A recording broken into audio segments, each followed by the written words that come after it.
आप सभी भाई बहनों का आध्यात्मिक ज्ञानात्मक चैनल की ब्रह्म मुहूर्त उपदेश कक्षा में एक बार फिर स्वागत है। आज की चर्चा का विषय है पाप की सजा। और नीचे हमने देखिए 3 अलग अलग शब्दों द्वारा कुछ वर्गीकरण किया है। उसमें देखिए हमने पहला शब्द लिखा है मनुष्य, फिर लिखा है हमने कानून, और फिर तीसरा शब्द हमने लिखा है प्रकृति। देखिए, आज की चर्चा को मेरी आप सभी भाई बहनों से फिर विनती है कि वीडियो सुनते समय चित्र पर अपनी निगाह बनाए रखें।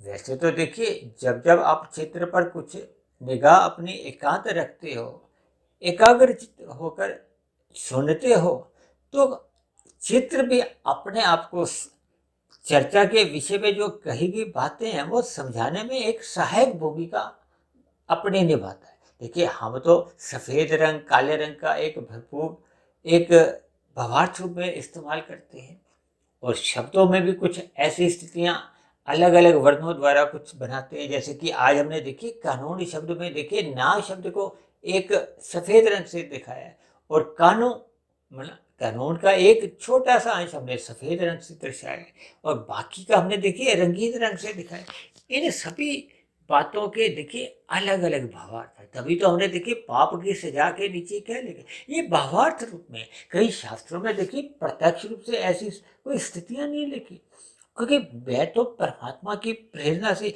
प्रतिदिन सुबह जो ब्रह्म मुहूर्त उपदेश की जो ज्ञान कक्षा में जैसे जैसे परमात्मा की कुछ प्रेरणाएं होती हैं, उन प्रेरणाओं के आधार पर ही सैद्धांतिक बातों की व्याख्या करने के लिए आपके हमारे जीवन में जैसी जैसी भौतिक स्थितियाँ बनती हैं, दिनचर्या में जैसी जैसी स्थितियाँ आपको हमें देखने को मिलती है। अब देखिए कानून की व्यवस्था में विभिन्न प्रकार की अदालतों में भी देखिए एक पेचीद स्थितियाँ होती हैं।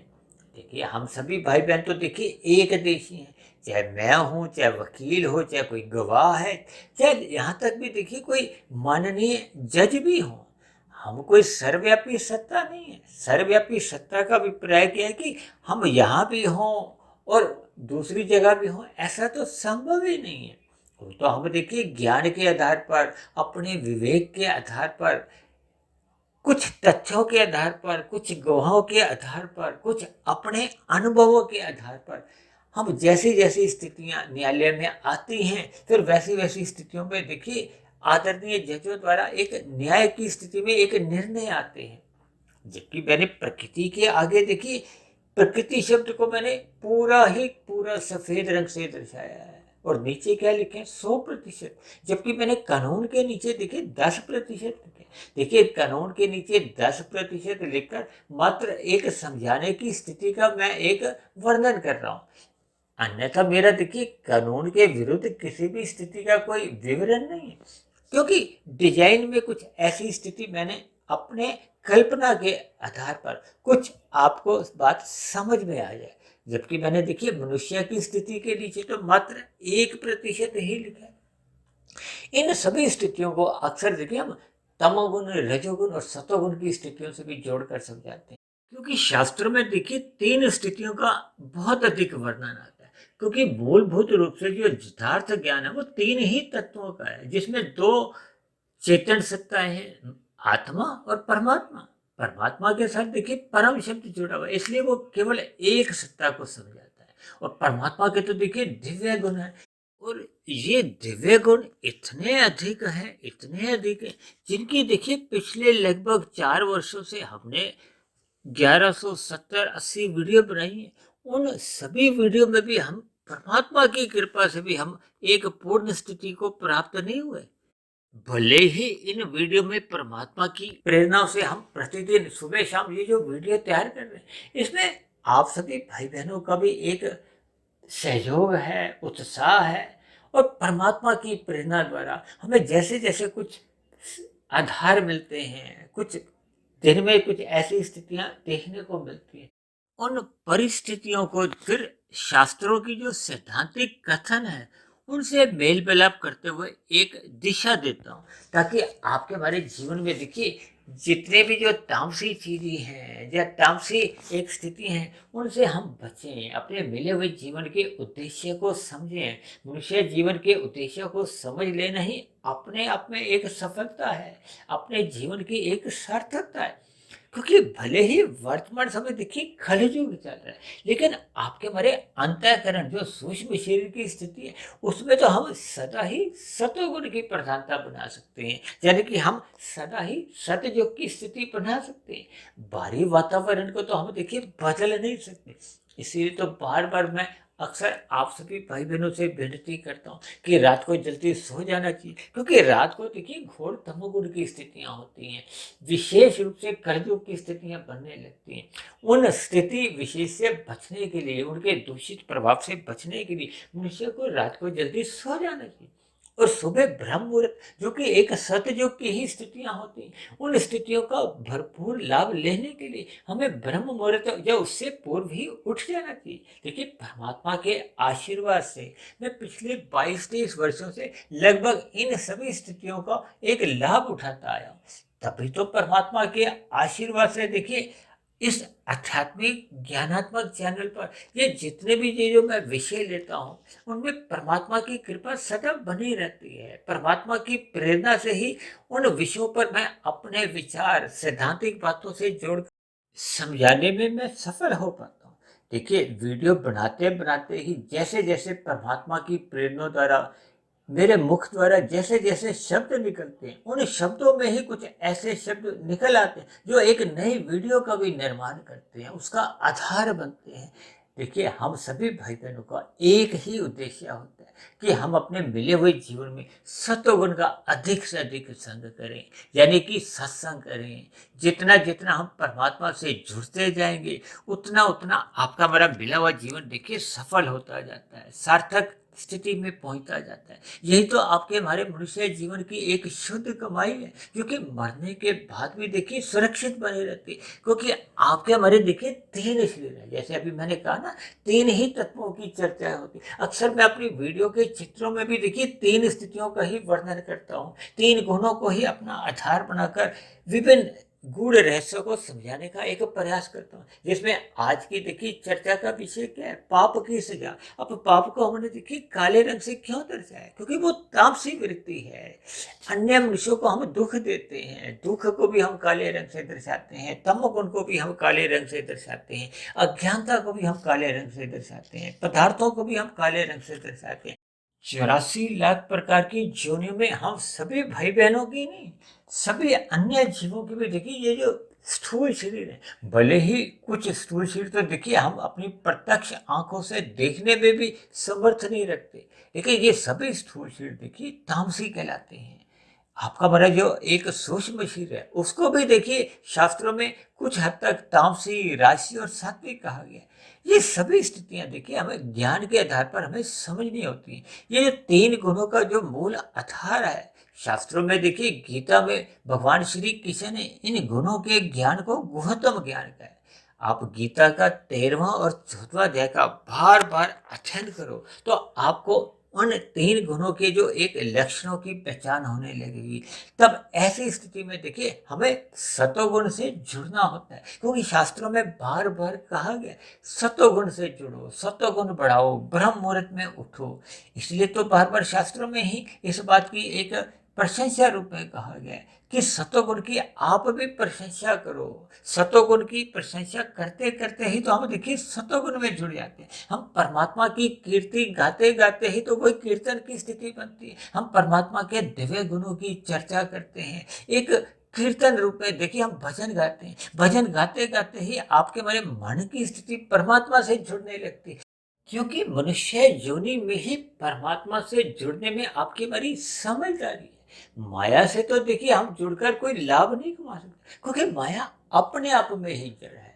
ये जो प्रकृति की जो 3 गुण है, ये अपने आप में जड़ है। भले ही इनकी एक नित्य सत्ता बनी रहती है, इनके उत्पन्न होने का भी कोई कारण नहीं है, ये भी एक प्रभाव में चले आ रहे हैं। जैसे आत्मा और परमात्मा ये एक नित्य तत्व है, तभी तो भगवान को देखिए सच्चिदानंद कहा गया है और आत्मा को ज्ञान स्वरूप कहा गया है।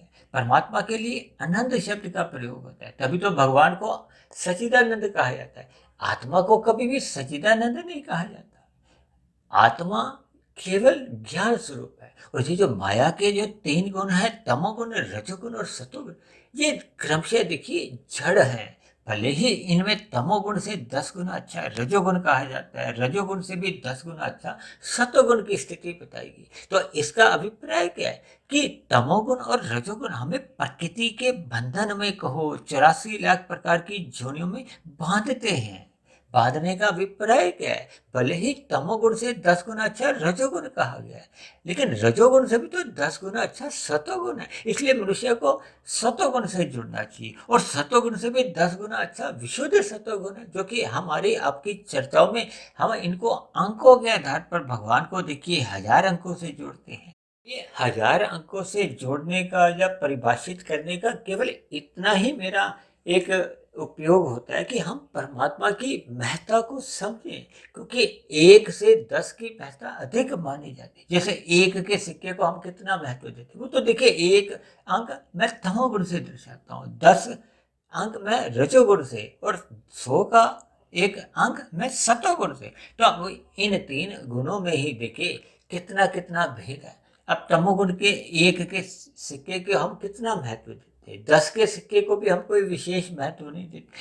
हाँ, 100 के नोट को हम महत्व देते हैं, लेकिन जब 1000 का नोट रखा हो तो हमें किसको अधिक महत्व देना, उस 1000 के नोट को। देखिए, जब मैंने ये सूत्र बनाया था, ये तकरीबन 15, 18, 20 वर्ष पहले की बातें हैं।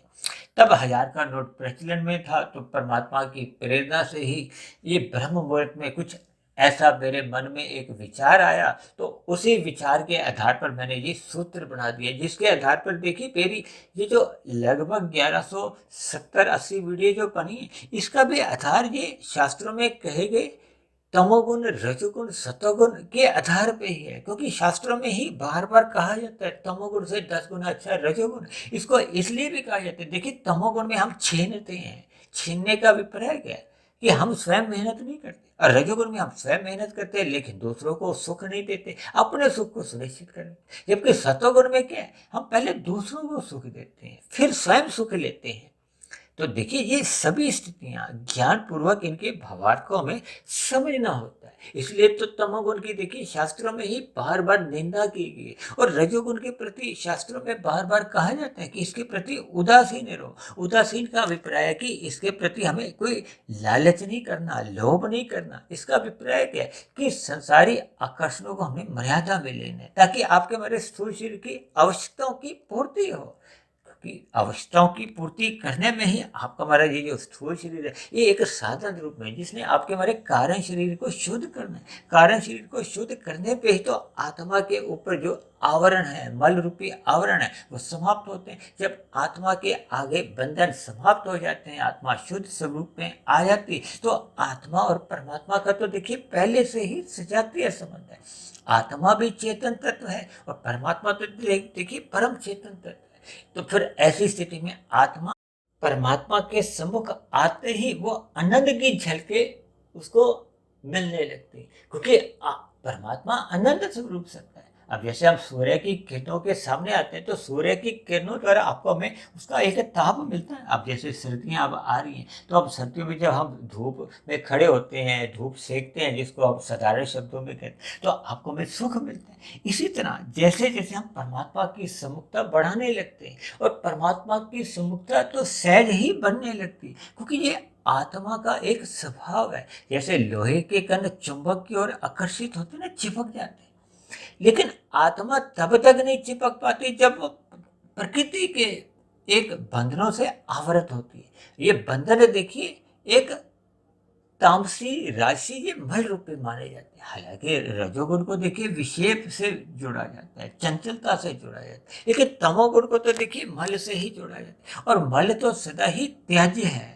जैसे हम सुबह उठकर देखिए मल त्याग करते हैं ना, तो इसीलिए तमोगुण को एक मल के नाम जोड़ा गया है, जबकि रजोगुण को एक विषय नाम से जोड़ा गया है। क्योंकि हम कभी एक विषय का भोग भोगते हैं, फिर दूसरे का, फिर तीसरे का, फिर पहले का, फिर चौथे का, कभी पांचवें का। यानी कि मनुष्य की इन विषय भोगों के प्रति एक विशेष जागरूकता कहो, उत्साह बना रहने को ही एक विषय नाम से जोड़ा गया।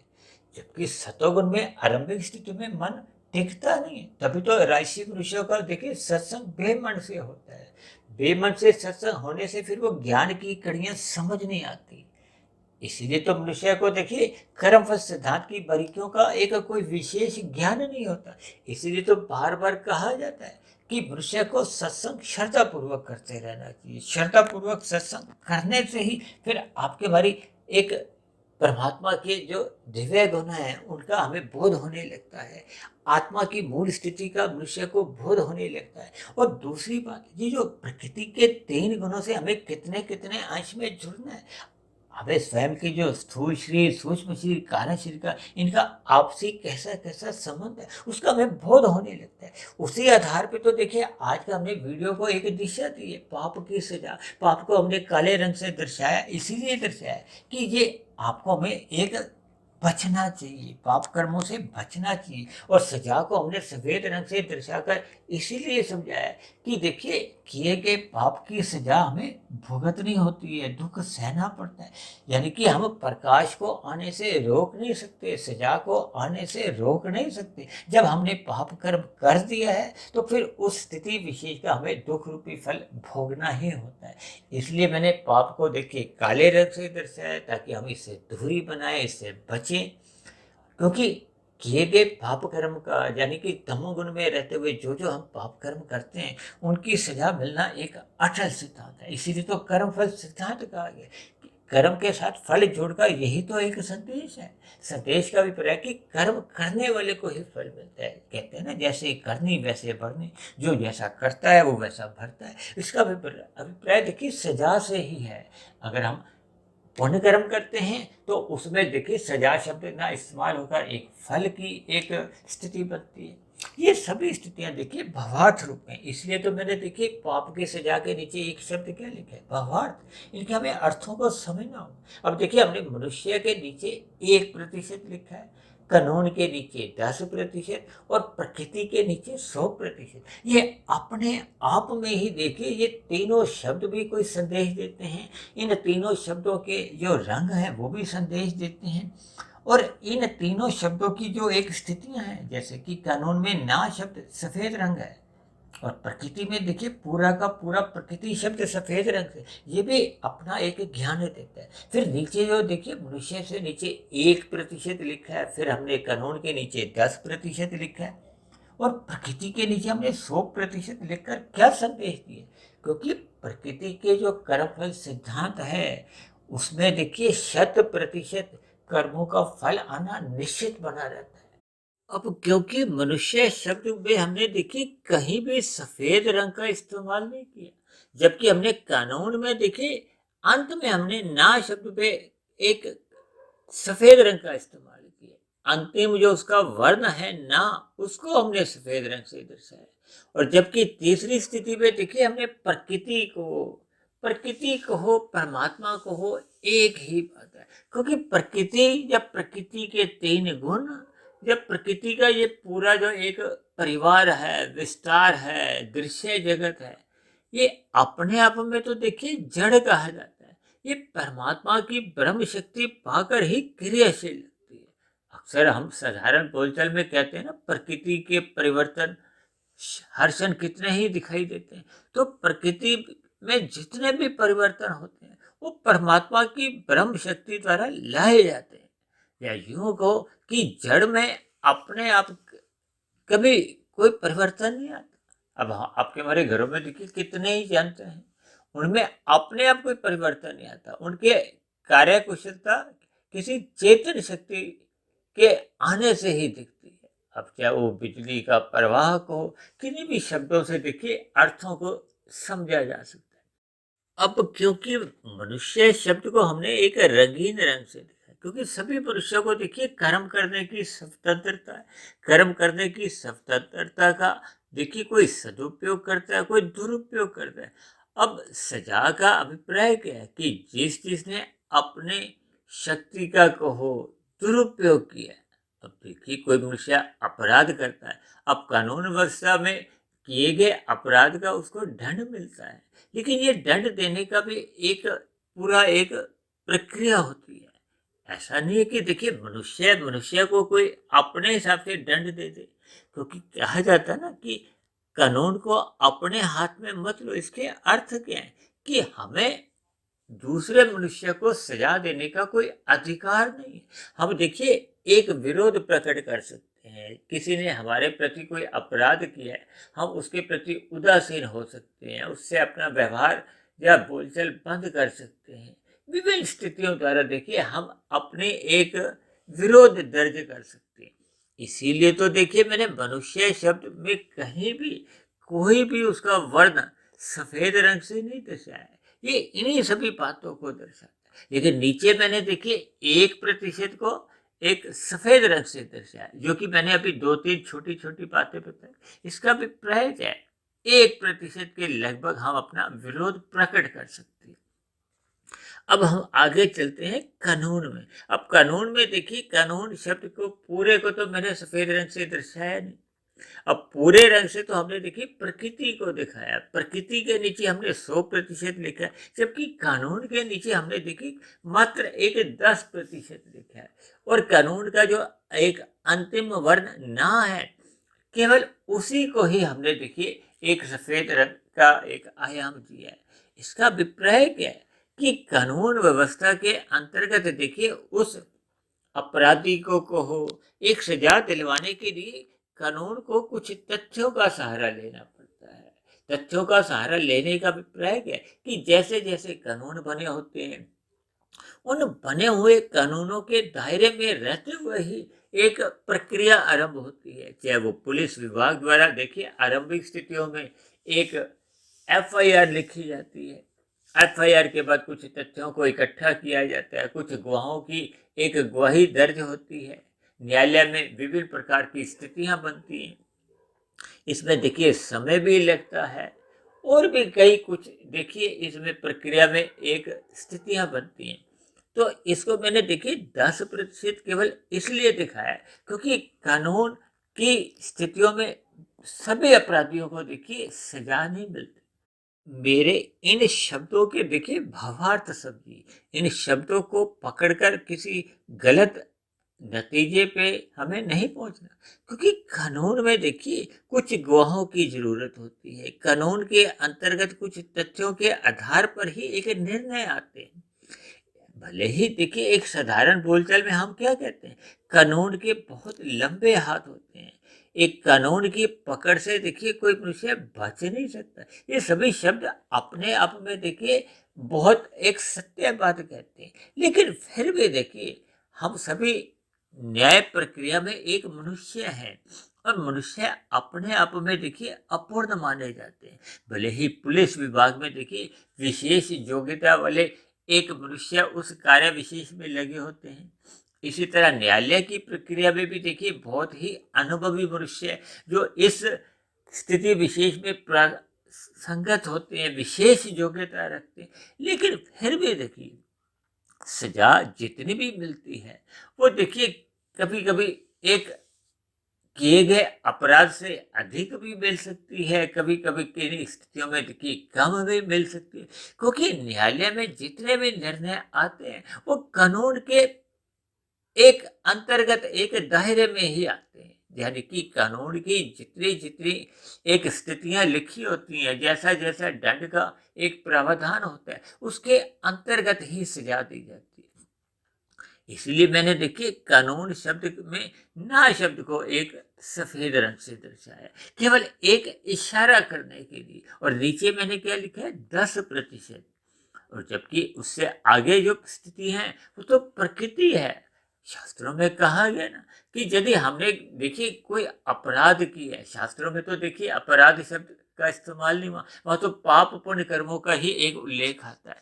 पुण्य कर्मों का अभिप्राय होता है कि जब हम अपने किसी स्थिति विशेष में किसी क्रिया द्वारा अन्य जीवों को सुख देते हैं, उनके लिए अनुकूल परिस्थितियां उत्पन्न करते हैं, तो वो पुण्य कर्म माने जाते हैं। अब पुण्य कर्मों की भी देखिए 2 स्थितियां बनती हैं, रजोगुणी पुण्य कर्म और सतोगुणी पुण्य कर्म। रजोगुणी पुण्य कर्मों में हम देखिए अपने सुखों को सुनिश्चित करते हैं, दूसरे मनुष्यों को हम दुख नहीं देते, सुख भी नहीं देते। जबकि सात्विक पुण्य कर्म परोपकार के कार्य माने जाते हैं। पहले हम अन्य मनुष्यों को सुख देते हैं, पशु पक्षियों को हम देखिए सुख देते हैं, अब पेड़ पौधों को हम जल देते हैं, चींटियों को कुछ अन्न के दाने देते हैं, पक्षियों को हम विभिन्न प्रकार के देखिए एक अन्न देते हैं, कबूतरों को विशेष रूप से देखिए लोग बाजरा डालते हैं, मक्का डालते हैं, और भी पक्षियों को हम देखिए विभिन्न प्रकार के आहार देते हैं। इसी तरह पशुओं में देखिए कुत्तों को लोग दूध पिलाते हैं, रोटी देते हैं, आहार दिया जाता है। इसी तरह देखिए गाय को विशेष एक माता के रूप में दर्जा दिया जाता है। अक्सर कहा जाता है कि घरों में कि पहली रोटी गाय के लिए बनानी थी, क्योंकि गाय को देखिए सात्विक पशु माना जाता है, गाय की पूजा होती है। जैसे कबूतरों को देखिए सात्विक माना जाता है, भले ही देखिए 84 लाख प्रकार की जोनियों में ये नीचे की 80 लाख प्रकार की जोनियां, चाहे उसमें कोई पक्षी है, चाहे पशु है, कीट पतंगे हैं, पेड़ पौधे हैं, ये सभी दंड रूपी जोनियां हैं, तामसी जोनियां हैं। लेकिन फिर भी देखिए अब पशुओं में हो चाहे पक्षियों में, जब वनस्पति में देखिए सात्विक, राजसी और तामसी स्थितियां बनी रहती हैं। उन अब जैसे पीपल की देखिए पूजा होती है, आंवले के पेड़ की पूजा होती है, नीम की भी पूजा होती है। तो ये सभी स्थितियां देखिए अलग अलग भावार्थ रूप में स्थितियों में इनकी एक अलग अलग स्थितियां बन जाती है। इसी तरह देखिए पशुओं में गाय को एक माता के रूप में माना जाता है, उसकी पूजा का भी विधान है। कबूतरों को भी सात्विक माना जाता है, अब कौवे को देखिए तामसी पक्षी माना जाता है। इसी तरह कुत्ते को भी देखिए तामसी जानवर माना जाता है, पशु माना जाता है। अब हम बात करते हैं देखिए प्रकृति की, जिसको हमने देखिए पूर्ण रूप से सफेद दर्शाया। अब इसको आप प्रकृति कहो, परमात्मा कहो, और नीचे तो हमने देखिए 100% लिख दिया। अब 100% का अभिप्राय ही अपने आप में एक पूर्ण व्यवस्था को कहो, यानी कि एक कर्मफल सिद्धांत से हम जोड़ सकते हैं, क्योंकि ऐसा माना जाता है कि परमात्मा की न्याय व्यवस्था में किसी भी प्रकार का कोई पक्षपात नहीं लिया जाता। एक पूर्ण रूप से देखिए न्याय की स्थितियां बनती हैं, क्योंकि प्रकृति को हो, परमात्मा को हो, इसको एक सर्वव्यापी सत्ता माना जाता है। परमात्मा को देखिए किसी गवाह की जरूरत नहीं होती, किसी प्रकार की देखिए कोई तथ्यों की जरूरत नहीं होती। ये तो परमात्मा के विधान में ये सभी स्थितियां अपने आप ही कार्यशील रहती हैं, अपने आप ही एक न्याय की स्थितियां कहो, ये अपने आप ही बनती रहती हैं। अब देखिए ना, मनुष्य को तो कर्म करने की एक स्वतंत्रता है, वो ज्ञान के आधार पर उसको शुभ कर्म करने होते हैं। इसलिए मनुष्य अपनी अज्ञानता में आते हुए, अपनी स्वतंत्रता का दुरुपयोग करते हुए, यदि मनुष्य एक निषेध कर्म करता है, क्योंकि शास्त्रों में बताया गया कि ये करो, ये मत करो, यहाँ करने की एक अनुमति दी गई है, उसको विधि विधान द्वारा एक विहित कर्म बताया गया। और निषेध कर्मों का अभिप्राय पाप कर्मों से होता है। जब जब मनुष्य देखिए पाप कर्म करता है, निषेध कर्म करता है, जैसे यातायात में हम निषेध कर्म करते हैं तो आपका हमारे चालान कटते हैं, हमें सजा मिलती है, भले ही वो आरंभिक स्थितियों में धनराशि देकर वो सजा भुगत ली जाती है, लेकिन कुछ स्थितियों में तो हमें देखिए जेल में भी जाना पड़ता है। तो ये सभी स्थितियों के हमें भावार्थ समझने होंगे। इसी तरह परमात्मा की न्याय व्यवस्था में ये जो मनुष्य से नीचे की जो 80 लाख प्रकार की जोनियां हैं, ये एक सजा रूप में अपने अपनी जोनियों में देखिए दुख भोगते हैं। तो परमात्मा का क्योंकि एक दिव्य गुण देखिए दया भाव का भी रहता है। अब परमात्मा ने नीचे की सभी जोनियों के जीवों को क्रमशः अचेत रखा है। अचेत इसलिए रखा है ताकि उनको अपने इन नीचे की जोनियों में एक लंबे काल के लिए, अब देखो मनुष्य जोनि तो शास्त्रों में कहा गया तभी मिलती है जब संचित कर्मों में पाप और पुण्य कर्मों की कम से कम तुल्यता होती है, यानी कि पुण्य कर्म अधिक हो तब भी मनुष्य जोनि मिल जाती है, लेकिन पाप कर्म अधिक हो तो मनुष्य की जोनि पाने की तो हमेशा हमारी आपकी इच्छा रहती है। कोई भी मनुष्य नहीं चाहता कि वो मरने के बाद कुत्ता बने, छिपकली बने, कोई पक्षी बने, कोई कीड़ा मकोड़ा जोनि में जाए, वनस्पति जोनि में जाए, ऐसा तो कोई मनुष्य नहीं चाहता। और नीचे की जोनियों की तो देखिए कितनी ही ऐसी जोनी है जिनके एक साधारण मनुष्य नाम सुनते ही काम उठता है, लेकिन फिर भी वह अपने मिले हुए जीवन में अपने कर्मों को और एक ध्यान नहीं देता, पाप कर्म करने से हिचकता नहीं है। कहा जाता है कि मनुष्य अपने जीवन में कई बार ऐसे ऐसे जघन्य अपराध कर जाता है जिसका देखिए लाखों करोड़ों अरबों खरबों नीचे की जोनियों में बार बार उसको जन्म लेना पड़ता है। हालांकि एक साधारण मनुष्य एक भ्रम की स्थिति में रहता है कि मरने के बाद केवल 84 लाख जोनियों में भ्रमण लेके फिर मनुष्य जोनी मिल जाती है। देखिए मनुष्य योनि कर्मों के आधार पे मिलती है। जैसा जैसा शास्त्रों में विधान है, जो आपके भरी एक योग्यता होती है, पात्रता होती है, उसके आधार पे मिल जाती है।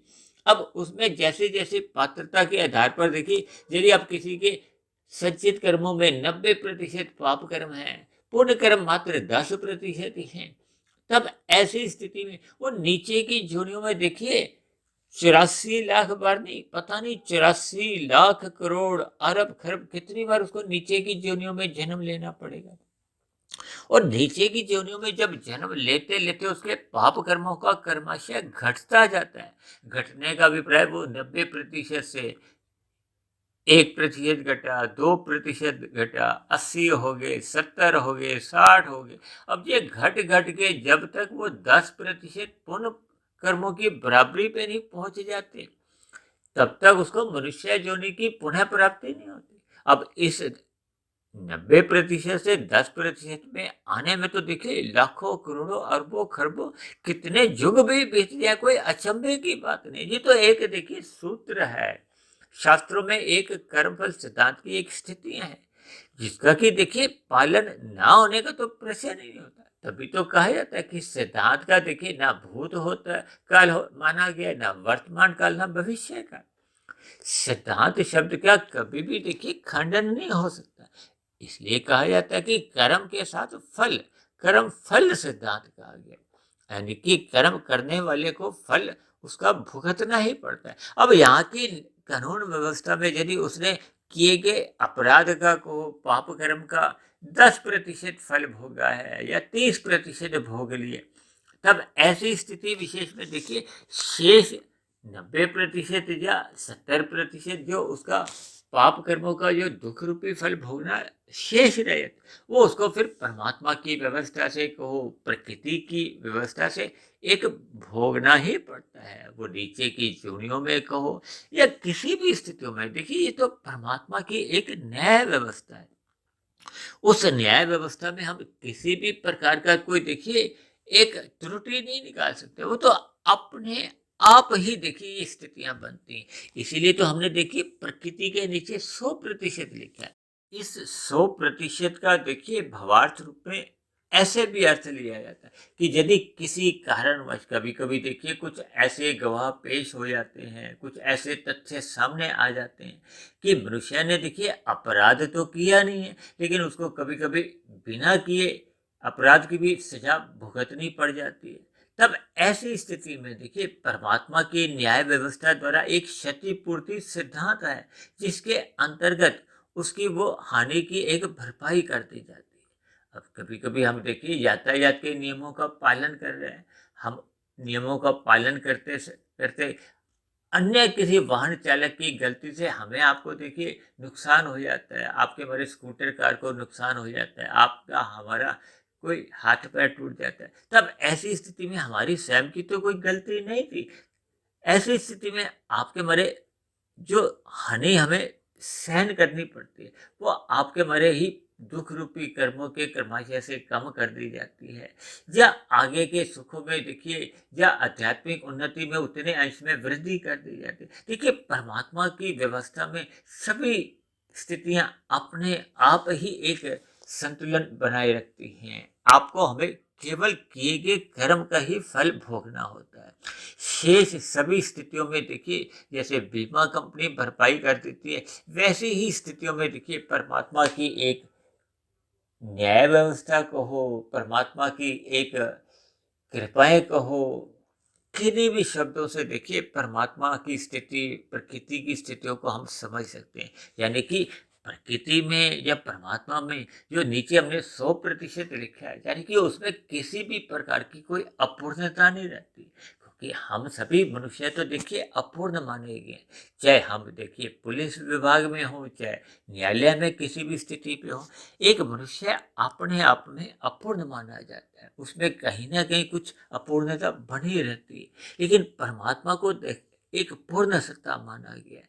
अब परमात्मा को जब पूर्ण कहा गया, तब ऐसी स्थिति विशेष में किसी भी जीव के साथ, किसी भी मनुष्य के साथ या प्रकृति के किसी भी 84 लाख प्रकार की योनियों में किसी भी जीव के साथ अन्याय तो हो ही नहीं सकता। इसलिए मेरी आप सभी भाई बहनों से विनती है कि मनुष्य योनि क्योंकि कर्म योनि है, साधना योनि है, यदि यदि मनुष्य साधना करने के अवसर का लाभ नहीं भी उठाता, लेकिन उसको अपने कर्मों को सही दिशा देना अनिवार्य है। अन्यथा कर्मफल सिद्धांत के अनुसार मनुष्य को किए गए पाप कर्मों का दुख रूपी फल देखिए भोगना ही पड़ता है।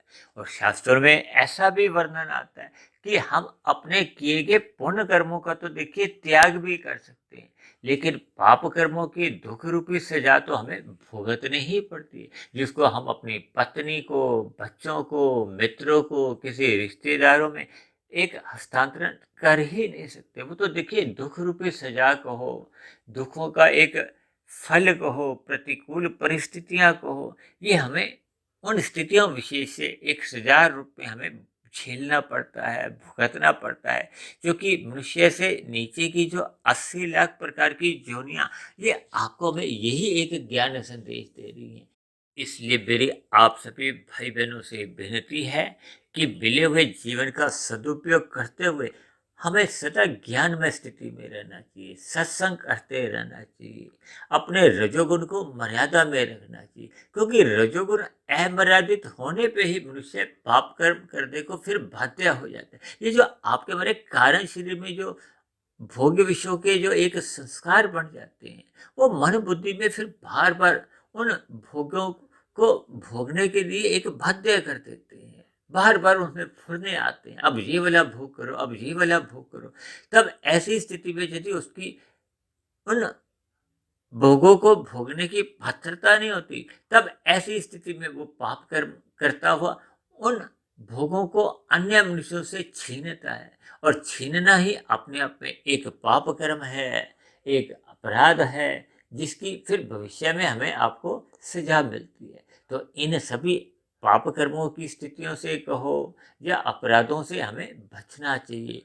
और जिस जिस देश राज्य में हम रहते हैं, वहाँ की कानून व्यवस्था का हमें पालन करना चाहिए, यानी कि वहाँ के जैसे जैसे कानून बने हुए हैं, उन कानूनों का हमें पालन करना चाहिए, अपराधों से बचना होगा। और परमात्मा की न्याय व्यवस्था में जैसे जैसे देखिए विहित कर्मों का विधान बना हुआ है, उन कर्मों की ही हमें करने की अनुमति है, उन्हीं ही कर्मों को हम करना चाहिए। और ये ऐसी प्रेरणा को हो, ऐसे मन के भाव तभी बन पाते हैं जब मनुष्य सत्वगुण का अधिक संग करता है, सत्संग करता है। सत्संग करने से ही उसका फिर रजोगुण भी मर्यादा में रहता है, और रजोगुण मर्यादा में रहने पे फिर मनुष्य पाप कर्मों से बच जाता है, तमोगुण में गिरने से बच जाता है। तो ऐसी सभी शुभ स्थितियां हमारे आपके जीवन में बनी रही, यानी कि हम सत्संग करते हुए ज्ञानमय स्थिति में रहें, रात को मोहनात्मक स्थितियों से हम बचें, रात को जल्दी सो जाएं, सुबह ब्रह्म मुहूर्त में अवश्य ही उठें, ताकि आपके हमारे जीवन में साधना भी आरंभ हो। यदि साधना आरंभ नहीं भी होती, तब भी आपका हमारा देखिए रजोगुण एक मर्यादा में रहे।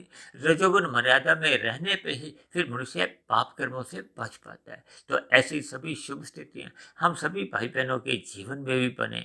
इन्हीं शुभ कामनाओं के साथ आज की चर्चा विशेष को अब हम यहीं विश्राम देते हैं। शाम को फिर मिलते हैं संध्या बेला ज्ञान कक्षा में। तब तक आप अपने आध्यात्मिक मित्र सुधीर भाटिया फकीर को इजाजत दें।